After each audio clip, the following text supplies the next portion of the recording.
Alhamdulillahilladzi an'amana bi ni'matil imani wal islami wal istiqlal wa afhamana min 'ulumid din wal aqidah wa bayyana lana wa arsyadana al akhlaqal karimah wal a'malas salihah. Asyhadu an la ilaha illallah wahdahu la syarika lah syahadatan tunjina biha min ahwali yaumil qiyamah. Wa asyhadu anna sayyidana Muhammadan abduhu wa rasuluh la nabiyya ba'dah. Syafi'ul ummah wa khairul bariyah. Allahumma salli wa sallim wa barik ala sayyidina Muhammad wa ala alihi wa ashabihi alladhina ya'maluna as-salihat wa yajtanibuna al-manhiyat. Amma ba'd. Fa ya ibadallah, usikum wa nafsi bitaqwallahi wa ta'atihi la'allakum tuflihun. Faqala Allah Ta'ala, ya ayyuhalladzina amanu taqullaha haqqa tuqatih wa la tamutunna illa wa antum muslimun. Wa qala aidan, ya ayyuhalladzina amanu ittaqullaha wa la tanzur nafsum ma qaddamat lighad wattaqullaha innallaha khabirum bima ta'malun. Wa qala fi ayatin ukhra, qul innal mauta alladhi tafirruna minhu fa innahu mulaqikum thumma turadduna ila 'alimil ghaibi wasyahadah fayunabbi'ukum bima kuntum ta'malun. Ma'asyiral muslimina rahimakumullah. Pertama-tama marilah kita panjatkan puja dan puji syukur kita kehadirat Allah Subhanahu wa taala yang pada hari ini masih memberikan kesempatan kepada kita untuk hadir di majlis yang mulia ini untuk sama-sama melaksanakan sholat Jumat. Mudah-mudahan kita selalu mendapatkan ridha dan inayahnya dari Allah Subhanahu wa taala. Mudah-mudahan kita nanti juga akan diberikan nikmat yang paling utama, yaitu nikmat husnul khatimah. Tak lupa pula kita haturkan salawat dan salam kita kepada junjungan Nabi besar Muhammad sallallahu alaihi wasallam yang telah dengan segala upaya dan dayanya mengajak kita, mengarahkan kita minaz zulumati ilan nur. Ma'asyiral muslimina rahimakumullah. Dalam kesempatan yang mulia ini, khatib juga sekaligus ingin mengajak seluruh jamaah sekaligus menasihati diri sendiri untuk sama-sama meningkatkan ketakwaan kita kepada Allah Subhanahu wa taala dengan cara melaksanakan seluruh perintahnya dan menjauhi segala larangannya. Dalam kesempatan yang mulia ini, khatib ingin membawakan satu khutbah dengan judul 3 bekal menyongsong kematian. Kenapa mengenai kematian? Karena dia pasti akan hadir, akan dihadapi oleh kita semua dan tidak akan bisa kita hindari dengan apapun. Oleh karena itu, mari kita sama-sama merenung.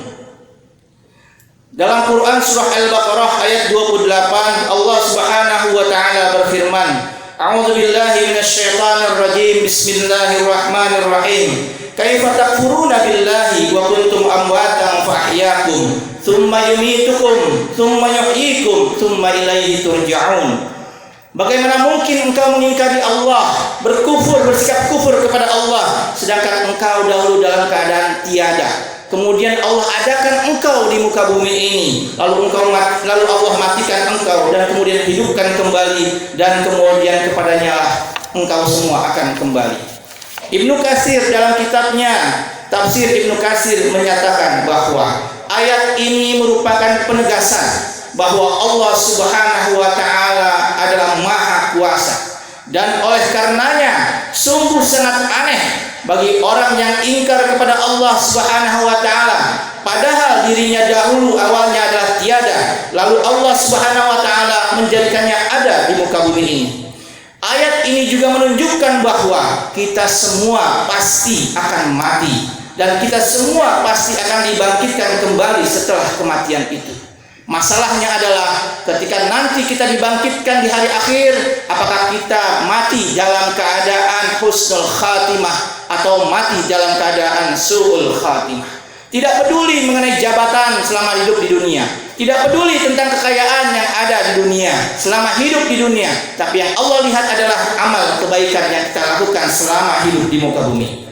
Ma'asyiral muslimina rahimakumullah. Maka apa saja kewajiban kita dalam kehidupan ini sebagai persiapan diri kita sebelum mati? Tentunya ada banyak hal. Tapi khatib ketika melihat konteksnya adalah kita sebagai seorang pekerja yang amat sangat sibuk, bisa jadi berangkat setelah subuh, pulang menjelang tengah malam. Maka setidaknya ada 3 tips yang menjadi bekal sederhana kita, tapi memiliki daya kuat yang luar biasa dalam memperberat amal kebaikan kita dan bekal kita di akhirat kelak. Apa saja? Yang pertama adalah kita harus beramal sebaik mungkin. Allah tidak melihat besarannya. Yang Allah lihat adalah kontinuitas kita, istiqomah kita dalam melakukan kebaikan. Allah tidak melihat besar kecilnya. Yang Allah lihat adalah keikhlasannya. Dalam Quran surah Al-Mulk ayat 1 dan 2, Allah Subhanahu wa taala berfirman, Tabarakalladzi biyadihil mulku wa huwa ala kulli syai'in qadir. Maha suci Allah yang menguasai segala kerajaan dan Dia maha kuasa atas segala sesuatu. Alladzi khalaqal mauta wal hayata liyabluwakum ayyukum ahsanu amala wa huwal azizul ghafur.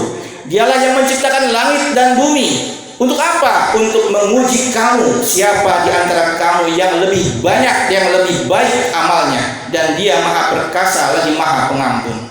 Seperti apakah amalan yang terbaik itu di sisi Allah? Salah satu indikatornya adalah pekerjaan itu dilakukan dengan istiqomah. Pekerjaan itu dilakukan dengan terus-menerus. Pekerjaan itu dilakukan rutin setiap hari, setiap waktu. Dalam salah satu hadis yang diriwayatkan oleh Abu Hurairah radhiyallahu anhu, Rasulullah sallallahu alaihi wasallam bersabda, "Fa inna khairal amal adwamuhu wa in qalla." Sesungguhnya perbuatan atau pekerjaan yang paling baik itu adalah pekerjaan atau perbuatan yang dilakukan secara rutin alias berkelanjutan, meskipun itu sedikit. Jadi kalau pada hari ini kita punya mobile banking, di mobile banking bapak-bapak jamaah dan sekalian yang memiliki fungsi sebagai pengembang sistem, buatlah sistem bagaimana orang yang memiliki mobile banking mudah dalam melakukan sedekah. Ketika orang melakukan sedekah, pahalanya terciprat kepada kita. Bagi kita yang memiliki mobile banking, maka jangan lupa setiap kali bangun tidur pasti akan lebih sering megang handphone ketimbang megang Al-Quran. Ketika megang handphone, jangan lupa buka mobile bankingnya, langsung infak, langsung sedekah. Walaupun nilainya hanya 5.000, tapi kita rutin melakukan setiap hari, setiap subuh, bahkan itu nilainya juga akan paling bernilai di sisi Allah Subhanahu wa taala. Beramal sebaik mungkin juga berarti bahwa pekerjaan itu kita lakukan dengan seikhlas mungkin, semaksimal mungkin, dan dengan sesempurna mungkin, baik interaksi kita kepada Allah Subhanahu wa taala maupun kepada sesama manusia. Dalam tiap amal kita patrikan dalam diri kita bahwa bisa jadi perbuatan itu adalah amal terakhir kita ketika kita hidup di dunia ini. Kita harus biasakan untuk salat tahajud setiap sepertiga malam. Jangan banyak-banyak, biasakan yang penting 2 rakaat awali setiap hari rutin menjelang kita melaksanakan sholat subuh. Sholat duha kita biasakan sebelum mulai bekerja. Datang ke tempat kerja diusahakan lebih awal sehingga tidak memotong waktu pekerjaan kita ketika kita ingin melaksanakan sholat duha. Pun kalau kita lakukan sholat duha, upayakan yang sedikit dahulu agar kita nanti menjadi terbiasa. 2 rakaat, dan 2 rakaat. Begitu pula misalnya ketika kita bersedekah, bersedekahlah setiap kesempatan. Sekali lagi, tidak melihat besarannya. Kencrengan Jumatan itu bukan mainan, bukan mobil-mobilan, maka isilah. Setiap kali lewat di depan kita, berhentikanlah, keluarkanlah uang yang ada di dompet kita. Walaupun hanya 5.000, walaupun hanya 10.000, tapi niatkan itu adalah aktivitas dawam kita, aktivitas rutin kita. Insya Allah itulah yang mungkin bisa jadi membawa kita ke pintu surganya kelak. Hadirin sidang Jumat yang dimuliakan Allah Subhanahu wa taala. Bahkan ketika kita menghadapi kondisi Jakarta hari ini yang mulai kembali normal, macet dan segala macam, jangan sia-siakan ketika kita menunggu kendaraan. Jangan sia-siakan ketika kita menghadapi macet. Bahkan jangan sia-siakan ketika kita sedang dalam perjalanan. Isi dengan apa? Isi dengan zikir kepada Allah Subhanahu wa taala. Dalam satu hadis Rasulullah Shallallahu Alaihi Wasallam bersabda, kalimatani khafifatani ala lisan. Ada dua buah kalimat yang ringan di lisan, saqilatani fil mizan, akan tetapi berat nanti di timbangan. Mudah di lisan, hanya masalahnya adalah kita mau atau tidak. Mudah di lisan, tapi berat di timbangan di sisi Allah Subhanahu wa taala. Habibatani ila Rahman, dia sangat disukai kalimat ini oleh Ar-Rahman, yaitu Allah Subhanahu wa taala. Zikir apa? Subhanallahi wa bihamdih, subhanallahil azim. Atau mungkin pakai versi yang lain, subhanallah walhamdulillah wala ilaha illallah wallahu akbar. Ulangi terus sampai kita menghadapi masa-masa aktivitas bekerja, sambil kita menunggu macet di jalan, sambil kita menunggu kendaraan yang akan mengangkut kita dan segala macam. Ma'asyiral muslimina rahimakumullah. Itu bekal yang pertama. Sekali lagi, bekal yang pertama adalah kita harus mendawamkan pekerjaan yang baik kita. Tidak dilihat dari besar kecilnya.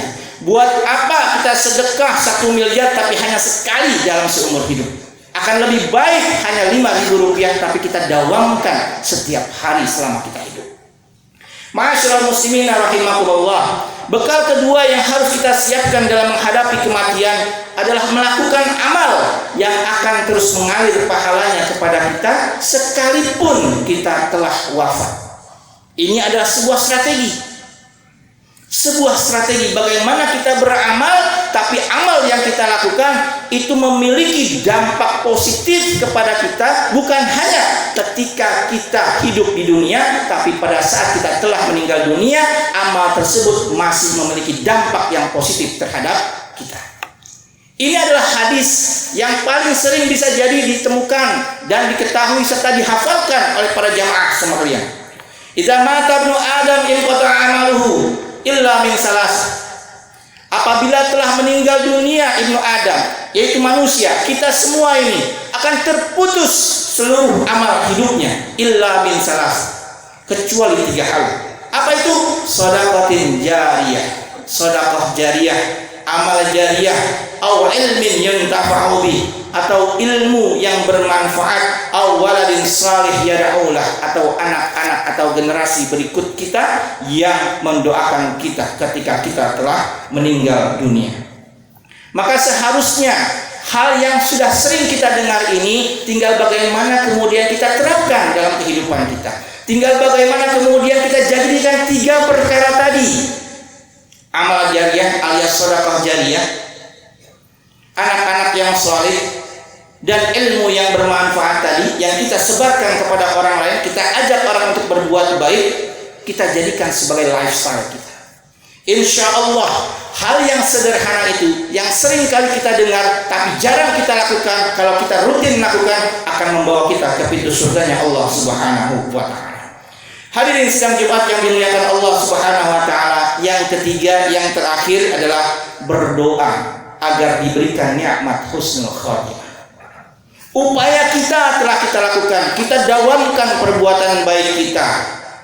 Kita buat peninggalan warisan yang luar biasa, yang tadi 3 hal tadi. Tapi kata Rasulullah Shallallahu Alaihi Wasallam, jangan lupa kita juga terus berupaya dengan berdoa kepada Allah Subhanahu Wa Taala agar kita diberikan nikmat husnul khatimah. Kita hidup ini memang bertakwa, tapi takwa kita bisa jadi yazid wa yanqus. Berapa banyak orang ketika datang ke tempat sholat Jumat semangatnya untuk beribadah, tapi ketika memasuki lift bertemu dengan orang yang lawan jenis, terbuka auratnya, pikiran kita macam-macam, buyar pikiran kita. Itulah tantangannya. Yazid wa yanqus. Iman itu bertambah tapi juga berkurang, dan kita berharap kita meninggal dunia, ajal menjemput kita pada saat iman kita yazid, bertambah, bukan sedang berkurang atau bahkan hilang. Dalam sebuah hadis sahih Rasulullah sallallahu alaihi wasallam mengatakan bahwa man kana akhiru kalamihi la ilaha illallah dakhala al-jannah. Barang siapa orang yang ketika hidupnya, di akhir hidupnya, ketika sakaratul maut mengucapkan kalimat la ilaha illallah dakhalal jannah, pasti dijamin masuk surga. Makanya ini pelajaran bagi kita para jamaah sekalian. Kalau kita menghadapi saudara kita, kalau kita menghadapi sanak saudara kita, kalau kita menghadapi karib kerabat kita, kalau kita menghadapi orang-orang muslim di sekitar kita yang sedang sakaratul maut, maka bantulah untuk mentalkinkannya. Mentalkinkannya ada cara. Tidak bisa kita ucapkan la ilaha illallah, la ilaha illallah. Tidak bisa. Kenapa? Karena dia untuk mengucapkannya pun orang yang sedang sakaratul maut itu berat. Sehingga caranya adalah bisikkan di kuping kanannya la ilaha illallah, la ilaha illallah, la ilaha illallah. Seperti kita memandu orang tersebut untuk mengucapkan kalimat la ilaha illallah. Memang orang yang sakaratul maut secara fisik kita akan melihat berat sekali karena sedang menghadapi sakaratul maut. Tapi menurut banyak riwayat dan ajaran dari para guru-guru menyatakan orang yang sakaratul maut walaupun kondisinya sudah sangat amat tidak berdaya, tapi ucapan-ucapan yang kita keluarkan itu masih terdengar dan dia sanggup untuk mengucapkannya ketika kalimat itu berbicara mengenai la ilaha illallah. Maka ini adalah pelajaran penting bagi kita untuk membimbing keluarga kita, untuk membimbing sanak saudara kita, untuk membimbing kenalan kita yang sesama muslim, untuk membantu mengucapkan la ilaha illallah di akhir hidupnya. Hadirin sidang Jumat yang dimuliakan Allah Subhanahu wa taala. Indikator lainnya dari seorang yang husnul khatimah selain hidupnya nanti akan diakhiri dengan kalimat-kalimat la ilaha illallah, kata Nabi adalah apabila ia mengerjakan pekerjaan baik di akhir hidupnya. Bagaimana mungkin dia bisa mengerjakan kebaikan di akhir hidupnya kalau itu bukan menjadi sebuah kebiasaan bagi dia? Makanya dawamkan, biasakan, rutinkan untuk berbuat baik. Manakala kita biasakan untuk berbuat baik dan ketika ajal menjemput kita, kita pun akan terus mengucapkan, melakukan hal-hal yang baik. Orang yang hobinya adalah berceramah, mengajarkan orang akan kebaikan, banyak kita lihat, kita saksikan wafatnya pada saat memberikan ilmunya. Orang yang sering melakukan ibadah, kita sering lihat dalam YouTube, dalam berita dan segala macam, wafatnya ketika beliau sedang sholat. Itu adalah pelajaran penting bagi kita. Bagaimana kita akan hidup akhirnya nanti sesuai dengan kebiasaan kita ketika kita masih hidup nanti. Kata Rasulullah sallallahu alaihi wasallam, "Idza aradallahu bi'abdin khairan ista'malahu." Apabila Allah Subhanahu wa taala menghendaki kebaikan kepada seseorang, maka Allah akan membuatnya beramal. Faqila, kemudian para sahabat bertanya, "Kaifa yasta'miluhu ya Rasulullah?" Bagaimana membuatnya beramal ya Allah, ya Rasul? Kata Rasulullah sallallahu alaihi wasallam, "Yuwaffiquhu li'amalin shalihin qabla al-maut." Allah Subhanahu wa taala akan memberikan taufik padanya untuk melaksanakan amal-amal soleh seperti yang dia lakukan rutinkan semasa hidupnya sebelum dia meninggal dunia. Selain berusaha dengan segenap amal untuk mencapai husnul khatimah, kita juga harus berdoa agar Allah memberikan kita keistimewaan ini. Salah satu tipsnya sudah dicontohkan oleh Allah Subhanahu wa taala, sudah Allah titipkan dalam Al-Qur'an untuk kita praktekkan. Salah satu doa untuk meminta husnul khatimah adalah sebagaimana yang diajarkan oleh Nabi kita Nabi Yusuf alaihissalam yang terekam dalam Quran surah Yusuf ayat 101. Apa bunyinya? Fatiras samawati wal ardh, ya Tuhanku pencipta langit dan bumi, Anta wali, Engkaulah pelindungku, fid dunya wal akhirah, di dunia dan di akhirat. Tawaffani, maka wafatkanlah aku musliman, dalam keadaan muslim, wa alhiqni, dan gabungkanlah aku, bersamailah aku, masukkanlah aku ke dalam kelompok bis-salihin, orang-orang yang saleh. Ini adalah doa, salah satu upaya kita untuk diberikan nikmat husnul khatimah. Hadirin sidang Jumat yang dimuliakan oleh Allah Subhanahu wa taala, demikianlah khutbah singkat ini kami sampaikan. Semoga 3 amalan yang sekilas secara sederhana itu dapat kita laksanakan dengan sebaik-baiknya, sehingga ketika kematian menghampiri kita telah memiliki bekal yang cukup, dan pada akhirnya kita nanti termasuk kelompok orang-orang yang beruntung di akhirat kelak. Amin ya rabbal alamin. Sebelum mengakhiri khutbah ini, khatib juga yang mengingatkan sekaligus mengajak seluruh jamaah untuk terus berupaya mendoakan saudara-saudara kita di seluruh dunia ini, khususnya mereka yang sedang tertindas, yang sedang memperjuangkan martabat dan harga dirinya, yang sedang memperjuangkan tanah airnya, yang sedang memperjuangkan kalimatillah, yang sedang memperjuangkan salah satu tempat suci umat Islam, yaitu Masjidil Aqsa. Mudah-mudahan Allah Subhanahu wa taala menghadirkan generasi quwwati wa ba'sin syadid, generasi yang memiliki kekuatan dan ketangkasan yang luar biasa untuk membebaskan Masjidil Haram. Mudah-mudahan Allah Subhanahu wa taala memberikan kita kekuatan iman, kekuatan Islam, istiqamah dalam beragama, istiqamah dalam menjalankan syariat Allah, istiqamah kita dalam melakukan amal ma'ruf nahi munkar, sehingga kita kelak menjadi khairul ummah yang didambakan oleh baginda Rasulullah sallallahu alaihi wasallam. Barakallahu li wa lakum fil Qur'anil azim wa nafa'ani wa iyyakum bima fihi minal ayati waz zikril hakim. Aqulu qawli hadza wa astaghfirullah li wa lakum wa lisa'iril muslimina wal muslimat wal mu'minina wal mu'minat fastaghfiruhu innahu huwal ghafurur rahim. Alhamdulillah la mani'a lima a'tah wa la radda lima qadah. وأشهد أن لا إله إلا الله وحده لا شريك له ولا معبود بحق سواه وأشهد أن سيدنا محمدا عبد الله ورسوله ومصطفى صلى الله وسلم وبارك عليه وعلى آله وأصحابه ومن والاه. أما بعد فأوصيكم ونفسي بتقوى الله فاتقوا الله يا أولي الألباب لعلكم تفلحون. وصلوا وسلموا على خاتم النبيين ورسول رب العالمين فقد أمرتم بذلك في الكتاب المبين. إن الله وملائكته يصلون على النبي يا أيها الذين آمنوا صلوا عليه وسلموا تسليما.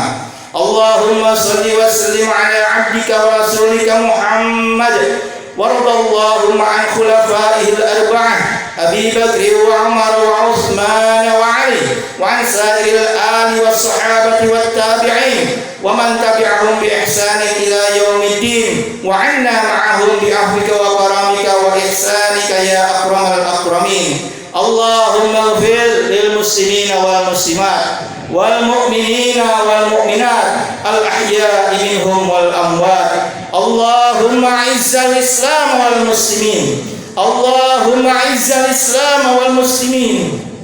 اللهم أعز الإسلام والمسلمين واحم حوزة الدين ودمر أعداء الدين وسائر الطغاة والمفسدين وألف بين قلوب المسلمين ووحد صفوفهم وأصلح قادتهم واجمع كلمتهم على الحق يا رب العالمين. اللهم انصر دينك وكتابك وسنة نبيك محمد صلى الله عليه وسلم وعبادك المؤمنين المجاهدين الصادقين. اللهم اكفنا أعداءك وأعداءنا بما شئت يا رب العالمين. اللهم اكفنا أعداءك وأعداءنا بما شئت يا رب العالمين. اللهم إنا نجعلك في نحور أعدائك وأعدائنا ونعوذ بك من شرورهم. اللهم إنا نجعلك في نحورهم ونعوذ بك من شرورهم. اللهم إنا نجعلك في نحورهم ونعوذ بك من شرورهم. اللهم أصلح لنا ديننا الذي هو عصمة أمرنا وأصلح لنا دنيانا التي فيها معاشنا وأصلح لنا آخرتنا التي إليها معادنا واجعل الحياة زيادة لنا في كل خير والموت راحة لنا في كل شر. اللهم آت نفوسنا تقواها وزكها أنت خير من زكاها. اللهم إنا نعوذ بك من زوال نعمتك وتحول عافيتك وفجاءة نعمتك وجميع سخطك. اللهم اشف مرضانا، اللهم اشف مرضانا، اللهم اشف مرضانا وارحم موتانا وبلغنا فيما يرضيك آمالنا واختم بالصالحات أعمالنا. ربنا أرنا الحق حقا وارزقنا اتباعه وأرنا الباطل باطلا وارزقنا اجتنابه. ربنا ظلمنا أنفسنا وإن لم تغفر لنا وترحمنا لنكونن من الخاسرين. ربنا آتنا في الدنيا حسنة وفي الآخرة حسنة وقنا عذاب النار. وصلى الله على سيدنا محمد وعلى آله وصحبه وسلم والحمد لله رب العالمين. أقم الصلاة.